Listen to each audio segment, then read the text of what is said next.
তো বন্ধুরা, আমি আপনাদেরকে কিছু কথা বলতে চাই। তো আপনারা বুঝতেই পারছেন যে আমি কি ব্যাপারে কথা বলবো। না রে ভাই, বুঝতে পারছি না। মুখ থেকে সুপারিটা বের করে কথা বল। इसके मुंह में पैदाइशी सुपारी है। ও, তা আগে বলবি না? আর সত্যি কথা বলতে গেলে আমার নিজের উপরই ঘৃণা হচ্ছে। ভাই, তোর ঘৃণা বলে কিছু আছে? আর ওটা যদিও থাকতো তাহলে হয়তো রেপ কেস খাওয়ার পর পানু ভিডিও বানাতি না। Would like to take notes while I take totes of the marijuana smoke.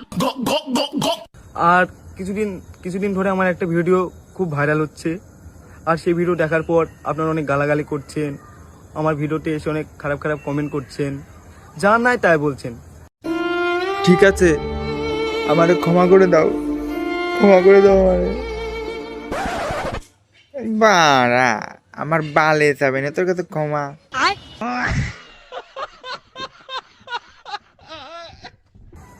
তো বলতে গেলে এই ভিডিওটা 1-1.5 বছর আগেকার ভিডিও।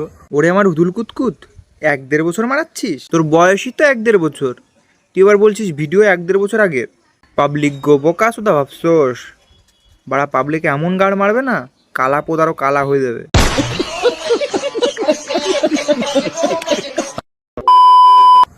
তো আমি আগের থেকে অনেক পরিবর্তন হয়েছি। আর আমি এখন সবসময় কাজ নিয়ে ব্যস্ত থাকি আর কাজের প্রতি অনেক ফোকাস দিচ্ছি। কোন কাজে মন দিয়েছিস ভাই? পানু ভিডিও বানানো কাজে?